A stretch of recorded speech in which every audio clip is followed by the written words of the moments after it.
자, 이제 우리가 1부에서 실패 원인을 분석을 좀 하고 우리가 잘못 알고 있는 조금 미스컨셉션이라고 할까요? 착각이나 오해를 좀 풀어보고 이제 항공 유학을 하는데 중요한 게 무엇인지 우선순위에 대해서 조금 얘기를 해봤잖아요. 이제 그거를 다 가지고 성공적인 성공해야죠, 우리 다. 성공적인 항공 유학을 위해서 어떻게 구체적으로 계획과 목표를 세울지에 대해서 얘기를 해보겠습니다. 자, 먼저 이 세 가지에 대해서 얘기를 할 거예요. 계획을 어떻게 세울지, 그리고 비용을 어떻게 할지, 그리고 학교에 대한 부분을 얘기를 하겠습니다. 먼저 계획입니다. 먼저 첫 번째로 아까 말씀드린 PPL, CPL 코스를 들으시고 PPL, CPL 자격증을 따시고 그리고 멀티 IFR을 하시는 게 아니고 인스트럭터 레이팅을 따서 교관 생활을 시작하시라는 거를 제가 방법으로 알려드립니다. 굉장히 많은 분들께서 이 부분에 대한 필요성을 못 느끼시는데 지금 현재 영주권을 가장 안정적으로 받을 수 있는 방법이 바로 PPL, CPL 그리고 인스트럭터 레이팅을 통해서 영주권을 취득하는 방법입니다. 이 시기 때는 보통 2년 정도를 잡으시면 될 것 같아요. 그리고 여러분이 적극적으로 공부를 해서 항공 유학을 하는 시기고요. 학생 비자 신분으로 2년 동안 있게 됩니다. 교육 기간은 18에서 24개월 정도가 들고요. 교육 비용은 이거 세 가지 다 해서 한 6천만 원에서 7천만 원 정도가 듭니다. 그리고 신체검사 메디컬 1이 있으셔야 되고 그리고 항공영어시험 레벨 5나 6 받으셔야 되고요. 그 다음에 무선통신 자격증을 따셔야 합니다. 그리고 나서 교관을 자격증을 따서 이제 교관 생활로 근무를 하시잖아요. 그러면 이때는 교관 생활 시기이고 이때는 이제 취업 비자를 가지고서 생활을 하게 되실 거고요. 취업 기간은 12개월에서 24개월 정도 생각하시고 교육 비용은 나중에 멀티 IFR을 이 시기에 따시는 거예요. 그래서 교관으로 근무를 하시면서 이 멀티 IFR을 따시는데 한 1,500에서 2천만 원 정도가 듭니다. 그래서 이 시기 때는 여러분이 비행 경력을 쌓아야 돼요. 아까 말씀드린 ATPL을 따려면 한 1,500시간 정도가 필요하다고 했잖아요. 그래서 그 경력을 쌓는 시기입니다. 그리고 영어 시험을 준비를 이제 공부를 하시는 건데 이제 영주권 신청을 하려면 그 점수가 아까 다 이렇게 애드가 돼야 된다고 했잖아요. 그때 지금 현재 상황에서 하는 셀핍으로 9점. 셀핍은 캐나다 정부가 영주권을 받으려고 하시는 분들한테 이민 영어 시험을 만든 게 이게 셀핍이에요. 한국에서는 잘 알려져 있지 않은데 지금 한국에서 IELTS나 토익, 토플 이런 거 준비하시잖아요. 근데 이런 것들은 우선 IELTS는 영국 기준이기 때문에 영국 발음으로 이게 다 되어 있고 지금 이 셀핍 같은 경우에는 다른 IELTS나 토익, 토플에 비해서 이민을 초점으로 이제 하고 있기 때문에 실제 생활 영어를 조금 더 많이 써요. 그리고 캐나다 악센트고 그런다고 했을 때 제가 봤을 때 셀핍 공부를 하는 게 훨씬 더 여러분들한테 더 실질적이고 도움이 됩니다. 그리고 이제 1년 정도 이상 근무를 하시고 난 다음에 영주권 신청에 들어가시는 거예요. 그러니까 1년을 일을 하고 영어 시험을 1년 안에 영어 시험을 준비를 해서 1년 뒤에 영주권을 들어가시는 거죠. 그래서 그 영주권 신청을 해서 나오는 기간이 아까 말씀드린 것처럼 빠르면 4개월 안에 나오는데 보통은 한 1년 정도 잡으시면 되기 때문에 이렇게 해서 나머지 영주권 신청해서 받는 기간을 추가로 1년 해서 24개월로 제가 책정을 한 거예요. 그리고 그것과 이제 신청을 하고 난 다음에는 이제 멀티 IFR을 취득을 하시고 이 멀티 IFR을 제가 취득을 나중에 하라고 하는 이유는요. 이 계기 증명 같은 경우는 6개월에 한 번씩 갱신을 해야 돼요. 그래서 취업을 하려면 이게 커런트여야 되거든요. 그러면 저 같은 경우에는 PPL, CPL하고 멀티 IFR을 했어요. 그리고 나서 그리고 나서 이제 교관으로 근무를 하고 교관으로 2년 정도 한 다음에 이제 신청을 하려고 하니까 이거 갱신해야 되는 거예요. 그러니까 굳이 갱신하시면서 또 다른 비용이 또 한 1,000만 원 정도, 100만 원 이상이 드는데 차라리 이거를 나중에 취업이 가까워졌을 때 따셔가지고 조금 더 비용 절감을 하시라 이렇게 말씀을 드리고요. 그리고 이제 1500시간이 있으면 ATPL을 취득을 하시는데 요거는 필기시험 2개만 보시면 되는 거라서 공부만 따로 해주시면 됩니다.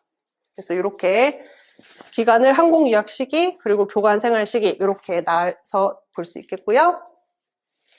그러면 이제 영주권이 나왔잖아요. 그러면 여러분 이미 항공사에 취업할 준비가 다 되신 거예요. 생각해 보시면 우선 신분은 영주권자 이상이어야 되죠. 그 다음에 파일럿 자격증 ATPL 혹은 CPL, 멀티 IFR에 뭐 한 1000시간 정도의 경력이 있다. 그것만으로 사실 충분하고요. 그리고 비행시간 1000에서 1500시간 정도 있으면 되고, 메디컬 있죠. 그 다음에 영어 능력, 영주권 준비하시는데 영어 공부해서 이미 늘은 상태이시고요. 그리고 또 한 가지, 교관으로 근무를 하시면 내가 영어로 비행을 가르쳐야 되기 때문에 그때 영어 실력이 굉장히 많이 늘어요. 내가 아는 것을 영어로 설명하는 능력, 그때 영어가 굉장히 많이 늘거든요. 그래서, 영어 능력이 아까 셀프 시험 보는 그 공부하는 과정, 그리고 교관 과정을 통해서 굉장히 많이 향상이 됩니다. 자, 이제 이런 것들이 다 준비가 되어 있으니, 이제 자기소개서 작성하시고, 인터뷰 준비하시고, 그리고 레퍼런스 받아서 지원을 하시면 되는 거예요. 그래서 항공사에는 여러분, 캐나다는 뭐 703, 704, 705라고 보통 나누는데, 에어 택시는, 패신저가 9명 이하인 경우를 택시라고 해요. 그러니까 뭐 제가 아까 말씀드린 것처럼 뭐 스카이다이빙 파일럿이나 아니면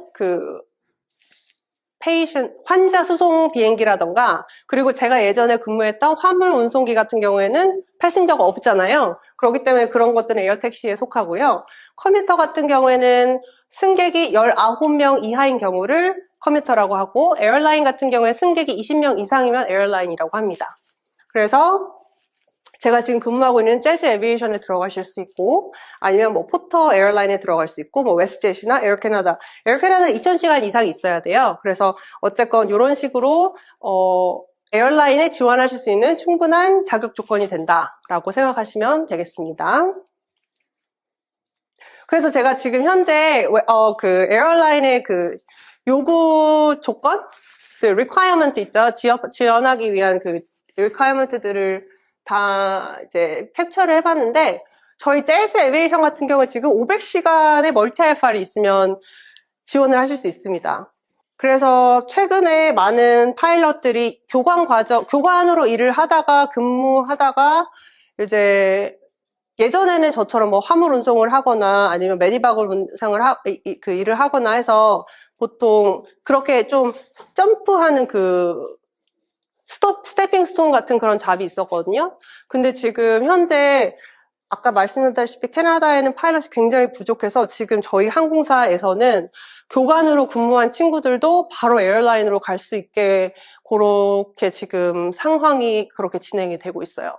그런 경우에 사실 많이 어렵습니다. 왜냐하면 교관으로 조그만한 비행기로 바깥에 보고 비행을 하던 사람이 갑자기 엄청 빠른 비행기에 엄청 복잡한 그거에다가 그리고 계기 비행으로 비행을 한다라는 것 자체가 엄청 넘어야 될 산이 많거든요. 근데 보통 이렇게 계단식으로 이번에는 조금 이거를 늘리고 이 기술을 늘리고 이 기술을 늘리고 해서 이렇게 예전에 갔다고 한다면 지금은 너무나 급하다 보니까 부족하다 보니까 이런 스텝이 점점 줄어들고 있는 상황이에요. 네. 플레이어 같은 경우에는 지금 몇 시간이라고 돼 있지? 1000시간. 포터 같은 경우에 지금 1500시간 정도를 요구를 하고 있고요. 그렇기 때문에 아까 방금 제가 말씀드린 방법을 통해서 하신다라고 하면 가장 안정적으로 영주권과 취업을 하실 수 있는 길입니다. 제가 요거를 아까 만 31세라고 하는 좀 충격적인 나이를 적은 이유가, 이렇게 해서 영주권을 진행을 하려고 하면 영주권 신청하는 마지노선이라고 해야 될까요? 그게 만 35세예요.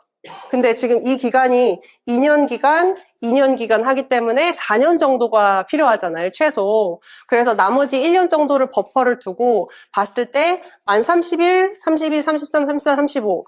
딱 5년 정도가 필요하기 때문에 이 방법으로 가시는 방법은 만 31세 이하일수록 좋다라고 말씀을 드린 거예요. 네. 만약에 만 31세나 32세라고 하신다고 하면 조금 더 서두르셔야 되겠고요. 만약에 더 넘는다라고 하면은 다른 방법으로 영주권을 받을 수 있는 방법이 있는지를 조금 더 고민을 해보셔야 될 것 같아요. 그 영주권 점수 카큘레이터가 있거든요. 그래서 제가 오늘 그 세미나를 준비하면서 여러분이 알면 좋을 만한 참고할 웹사이트들을 제가 링크를 다 정리를 해놨어요. 그래서 그 링크를 이따가 알려드릴 거니까 세미나 끝나고 나서 그 뭐 영주권 점수 계산하는 그런 거라든지 학교 찾는 방법이라든지 이런 것들 직접 해보시면 좋을 것 같습니다. 자, 그래서 이렇게 해서 계획에 대해서는 이제 얘기가 끝났고, 두 번째는 이제 비용이에요.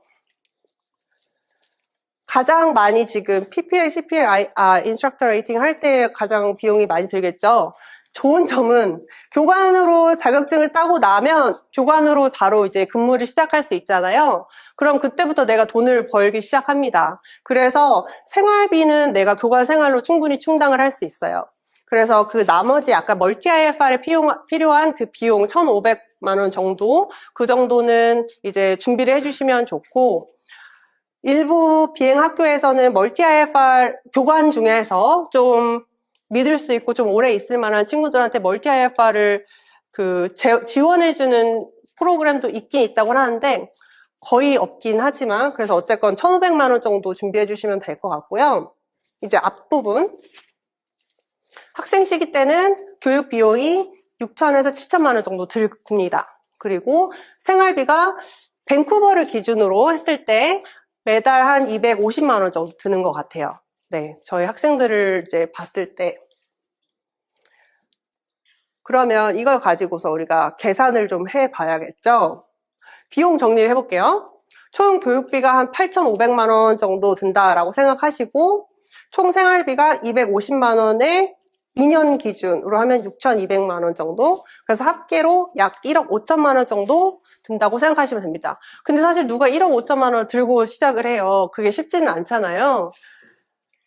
그래서 제가 세 가지 케이스로 나눠봤어요. 여러분들의 케이스가 이 셋 중에 아마 해당이 될 건데, 첫 번째는 100% 부모님의 지원을 받는 경우입니다.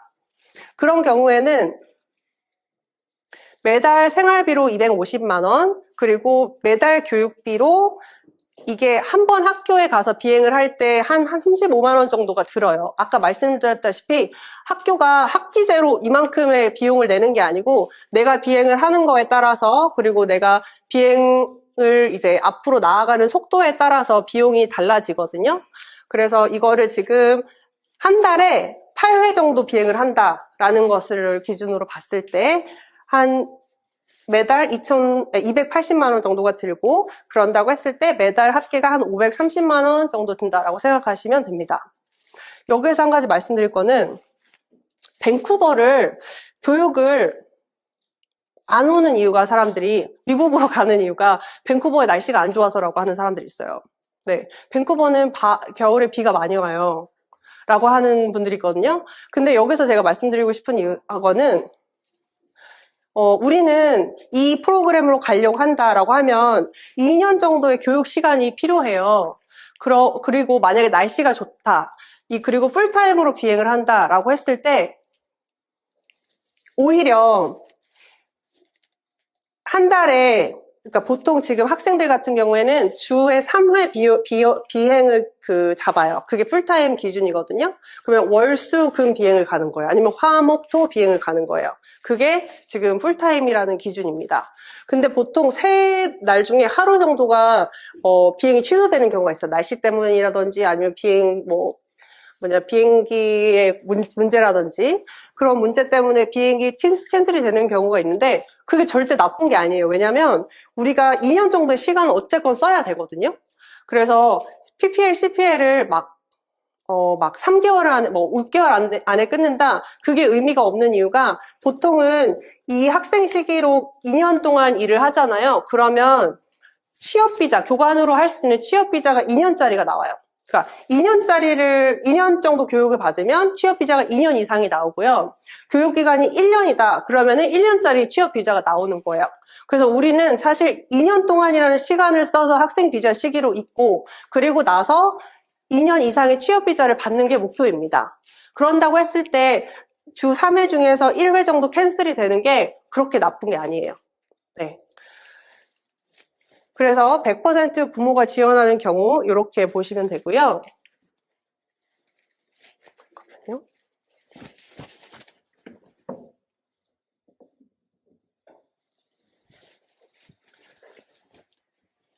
그 다음에 이런 분들이 아마 지금 대부분이실 거라고 생각이 들어요.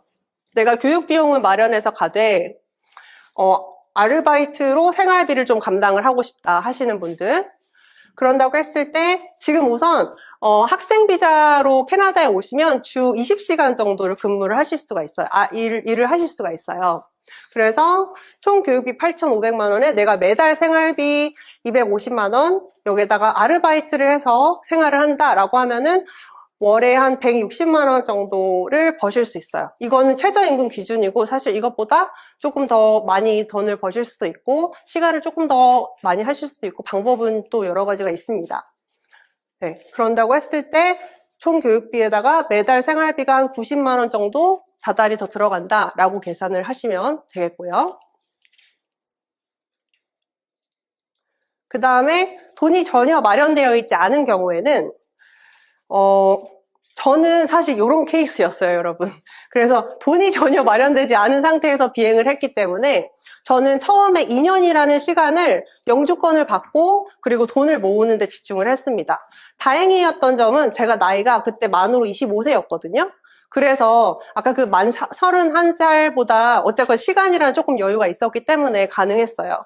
그래서 저는 그런 경우에 주정부 이민으로 하면, 그러니까 시골으로 가면 갈수록 인력이 부족하다 보니까 영주권을 조금 더 잘 받을 수 있어요. 특히 뭐 사스카추안주라던가 뭐 이런 곳에서.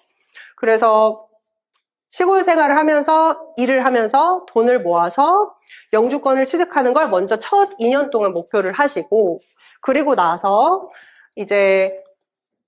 다음에 영주권을 받고 2년 동안 영어 항공기 기초 공부를 또 하시고, 그 다음에 그리고 나서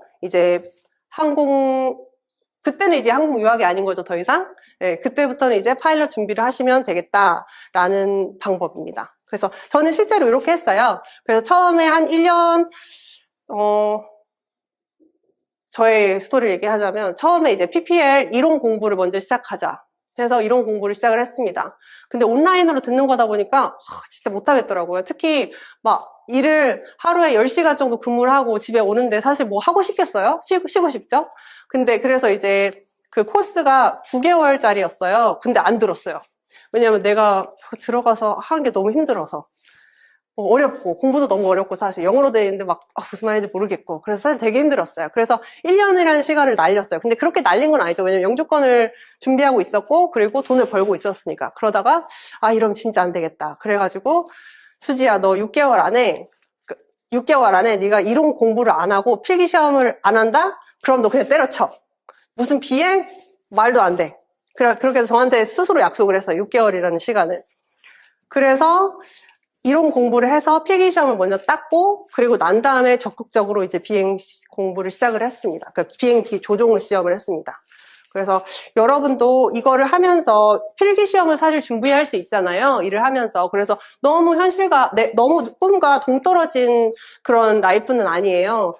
지금 온라인으로 지금 보고 계신 분 중에 한 분도 실제로 사스카추안에 가서 한 6개월 정도 근무를 하시고 영주권을 받으셨어요.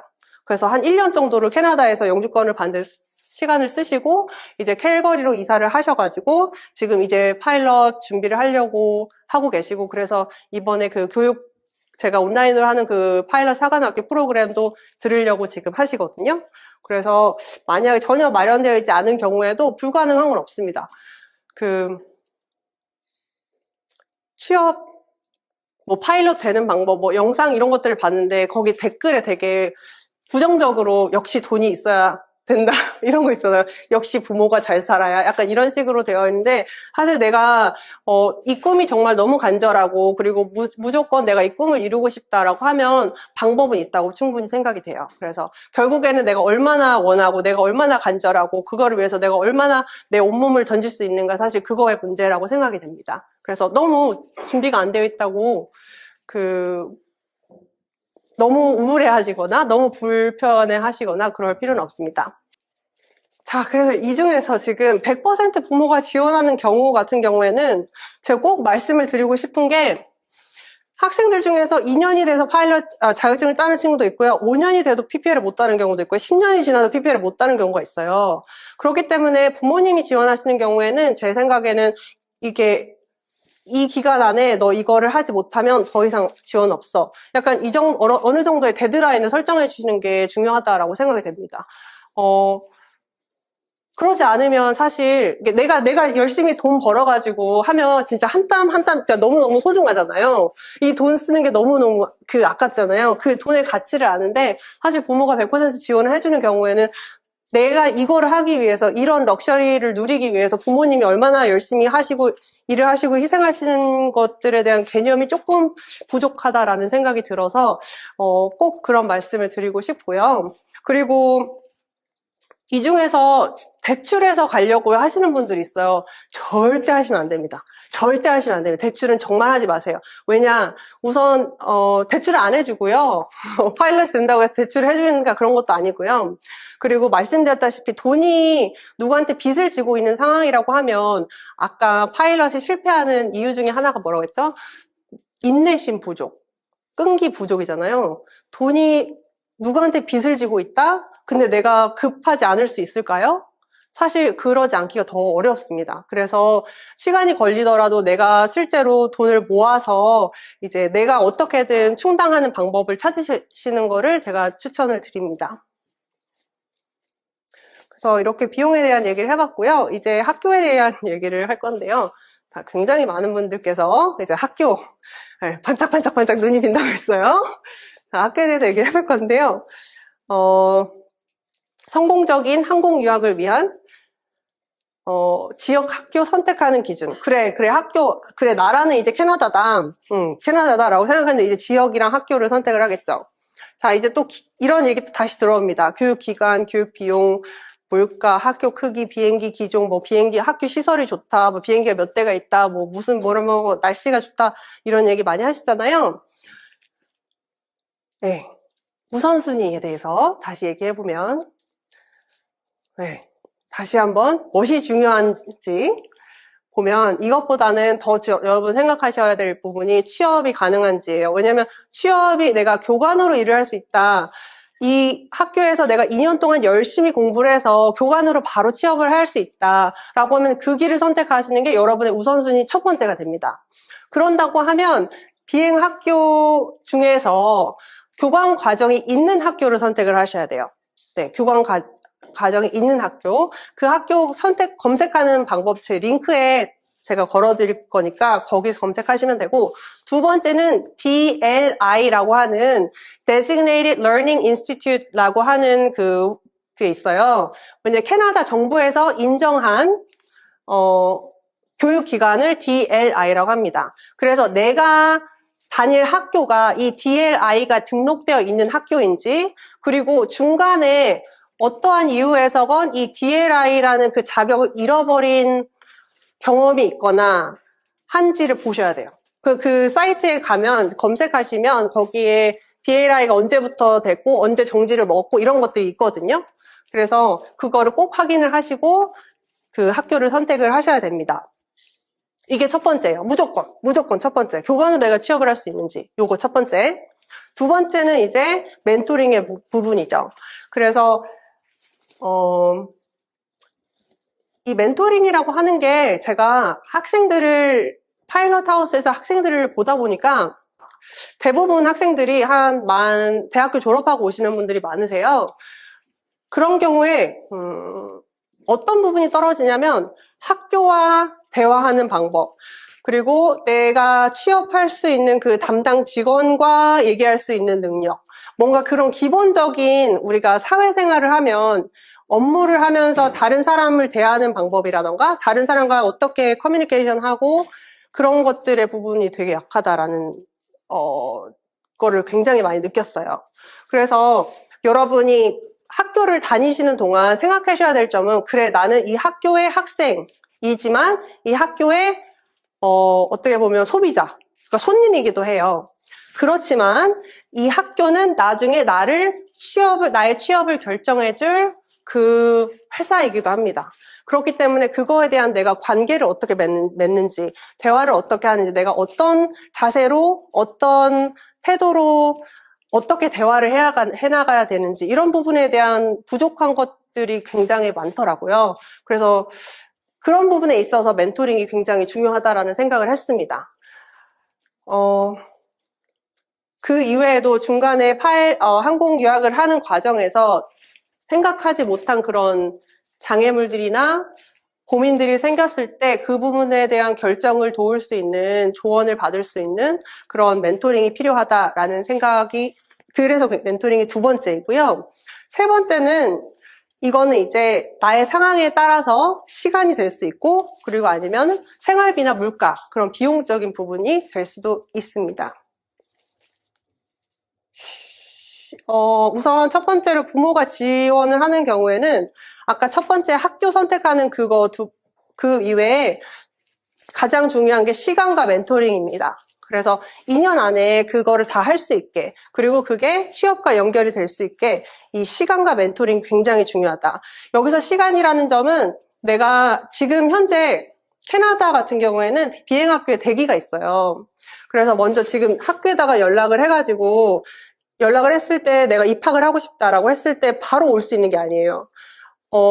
입학 허가를 받아야 돼요. 보통 영어 인터뷰를 봅니다. 요즘에는.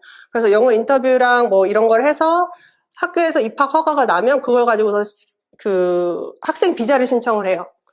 근데 학교에서 연락이 내가 했을 때 지금 우리 웨이팅이 6개월 정도 걸려 아니면 1년 정도 걸려 3개월 정도 걸려 이런 학교들이 대부분이에요. 그렇기 때문에 내가 시간을 좀 빨리 시작할 수 있는 학교를 선택하시는 게 좋겠죠. 특히 나이가 어느 정도 있는 분이시라고 하면. 그리고 내가 실제로 돈을 모으고 이제 알바로 생활을 하실 분들이라고 한다면 이제는 물가와 멘토링이 중요한 키가 될 수 있겠죠. 왜냐, 밴쿠버는 굉장히 비싸요. 그래서 방 하나를 렌트를 하는데 최소 1,000불 이상이 들어요. 100만 원 이상이 들어요. 그렇기 때문에 생활비도 비싸고 그런다고 했을 때 내가 렌트비로 1,000불을 내는 곳으로 갈 것인가 아니면 렌트비로 800불을 내는 곳으로 갈 것인가 이게 조금 더 중요해지는 상황이죠. 이렇게 내가 실제로 알바로 생활비를 충당한다라고 한다고 했을 때. 그리고 내가 전혀 마련되어 있지 않은 경우에는 사실 영주권을 가장 받을 수 있는 그런 지역으로 가시는 게 중요하겠죠. 그리고 나서 그런다고 했을 때 이제 물가가 더 중요해지는 거고요. 그래서 내가 어떻게 계획을 세우고 내가 재정적인 계획이 어떻게 되어 있는지에 따라서 지역 선택과 학교 선택은 달라집니다. 하지만 첫 번째 우선순위는 교환을 할 수 있는 그런 취업의 가능성이 있는 곳. 그리고 두 번째는 아까 DLI라고 했잖아요. 그 DLI를 꾸준히 유지하고 있는 그런 학교. 그리고 그 나머지는 보통은 멘토링과 그리고 시간. 그리고 물가 이렇게 되겠습니다.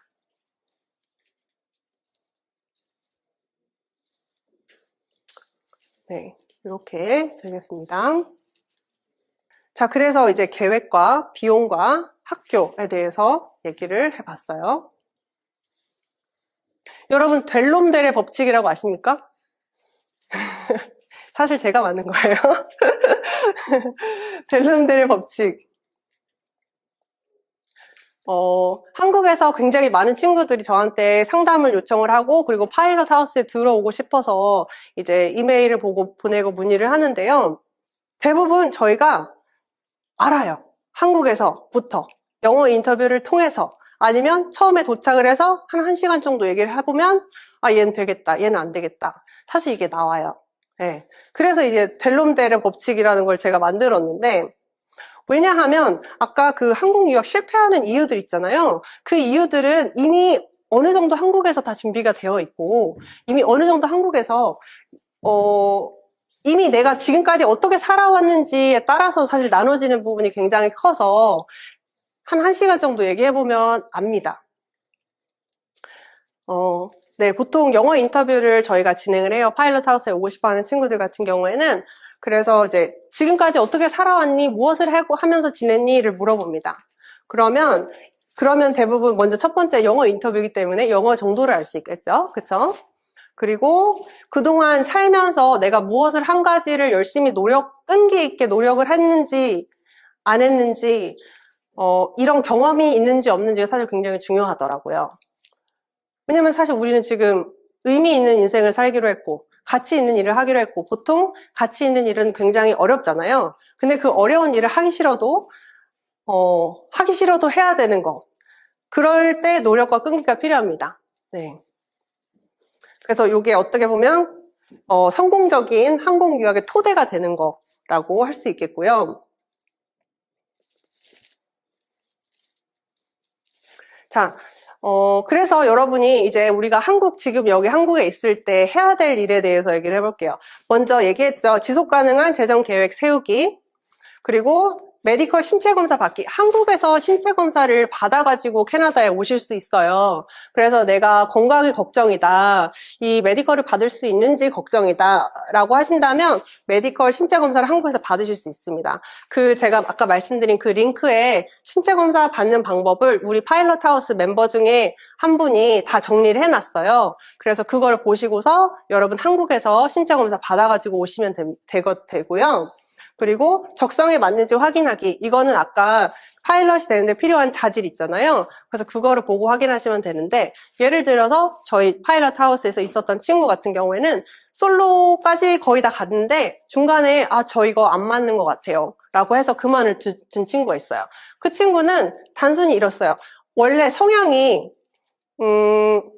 되게 창의적인 친구예요. 크리에이티브한 친구, 약간 아티스트 타입. 그런 친구들은 사실 규칙을 따라서 계속 한 것을 반복하는 것에 익숙하지 않고 그거를 좋아하지도 않습니다. 근데 나중에 와서 파일럿이 되겠다고 해서 비행을 하다 보니까 이게 나한테 안 맞는 거예요. 그래서 중간에 그만둔 친구들이 있었거든요. 여러분들은 그렇게 해서 절대 시간과 비용을 낭비하지 않으셨으면 좋겠고요. 그런다고 했을 때 정말 파일럿은 어떤 삶을 사는가, 그거를 진지하게 고민을 하셨으면 좋겠습니다.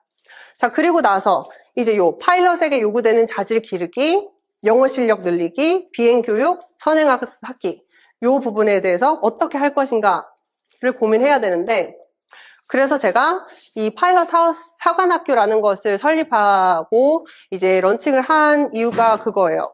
항공 유학 전에 준비가 필요한 이들이 기본기를 쌓아서 캐나다에 올 수 있게 그렇게 한 게 이제 파일럿 사관학교 프로그램입니다. 자, 제가 이거를 하기로 한 이유가 있어요. 왜 이거를 하게 되었냐면 사실은 비용적인 문제입니다. 그래서 제가 아까 말씀드렸다시피 파일럿 하우스에 굉장히 많은 친구들이 왔고 그 중에서 실제로 지금 한 80%는 중간에 그만뒀어요. 네. 근데 그 80%의 친구들을 보면서 너무 안타까운 거죠. 비행 교관을 하면서도 대부분의 학생들 중에서 80%는 중간에 그만둡니다. 네. 그래서 저는 이걸 하고 싶은 이유는 이걸 통해서 한국에서 오는 친구들은 다 성공했으면 좋겠어요. 네. 어쨌건 캐나다에 오시는 분들이 다 성공했으면 좋겠거든요. 중간에 하다가 이거 재정적으로 문제가 생겨서 아니면은 나한테 맞지 않아서 아니면 생각보다 공부가 너무 어려워서 가시는 분이 없었으면 좋겠어요. 그래서 비행기 티켓 값이 요즘에 뭐 한 200만 원, 250만 원 하잖아요. 그 비용으로 한국에서 투자하시고 이게 아니다라고 하면 빨리 접으시고 다른 걸 생각하시고 이걸 해보고서 나는 할 수 있어. 그 아까 노력과 끈기를 기르시고 그리고 비행 교육을 교육에 필요한 선행학습을 하시고 나서 어느 정도 내가 준비가 된 상태에서 오신다라고 하면 영어가 조금 부족해도 내가 이미 선행학습이 되어 있기 때문에 수업을 하고 교육을 해나가기가 훨씬 더 수월해질 거 아니에요. 그렇기 때문에 제가 이런 것들을 준비를 해봤습니다. 그래서 앞으로 파일럿 사관학교는 이런 식으로 진행을 할 건데요. 저랑 테이런스가 멘토로 활동을 합니다. 그리고 팀 파일럿 하우스가 이제 강사로 여러분들한테 교육을 할 거고, 그리고 여러분들은 이제 파일럿 사관학교의 학생이 되시는 거예요. 그러면 이 친구들이 교관 생활을 하고 강사를 하고 영주권을 취득을 하면 나중에 이렇게 저희와 같이 다 에어라인 파일럿이 되어 있겠죠. 그리고 여러분들은 학생이었다가 이제 교관과 강사가 되는 겁니다. 그리고 나서 또 새로운 기수들이 생기고, 제가 이 프로그램을 설립한 이유는 아까 교관 과정을 시작하고 나서 그 멀티 IFR을 하고 있는 그 시간대가 재정적으로 되게 힘든 상황이거든요. 그래서 저도 나중에 그 PPL이랑 CPL을 따고 나서 나 이제 파일럿이 됐으니까 취업을 해야지라고 해서 밴쿠버에 딱 갔는데 취업이 안 되는 거예요. 네. 그래서 근데 그때 교관할 수 있는 그 비용이 없었어요. 그래서 지금 저희 남편이 그때 그 교관 과정의 비용을 대줬어요. 그때는 그냥 남자친구, 여자친구였거든요. 근데 저한테 교관 과정을 해라 해서 저희 남편이 저한테 재정적인 서포트를 해줬어요. 그래서 사실 이때가 제일 어렵습니다. 내가 버는 돈도 다 써놨고, 이제 뭔가 가까워지고 있는데 갈 수 있는 추력이 없어서. 그래서 그 친구들이 조금 더, 재정적으로, 경제적으로 교관 생활을 하면서 조금 더 추가로 수입을 얻을 수 있을 만한 그런 방법을 제가 모색을 했고, 그렇게 해서 이 파일럿 사관학교에서 그리고 여러분이 나중에 교관이 되었을 때 그 부분에 대한 서포트가 될 것 같아서 제가 이런 프로그램을 만든 거예요. 사실 저희 남편이랑 저랑 돈 많이 벌어서 굳이 이걸 할 필요는 없는데, 제일 자랑 같지만 저희 남편은 에어버스 320 기장이잖아요. 그래서 지금 현재 연봉이 3억 이상이 됩니다. 그리고 저도 비행이랑 또 다른 일하는 걸로 또 돈을 많이 벌고 있고, 사실 그래서 뭘 해도 하지 않아도 되는 상황이긴 하거든요. 근데 저희 남편이랑 제가 고민을 했어요. 그래, 이제 우리가 경제적으로 더 이상 막 쪼들리거나 이게 급한 상황은 아니고 그런다고 했을 때 조금 더 의미 있는 일을 해보자. 그렇게 해서 고민을 해서 저희 남편도 교관 생활을 오랫동안 했었고, 저도 교관 생활을 했었고, 학생들에게 우리가 알고 있는 지식과 경험을 나눠주고, 그리고 그들이 성장하고 하는 것들이 되게 의미 있고 가치 있다라고 생각이 들어서 이렇게 이제 이걸 하기로 결심을 한 거예요. 네.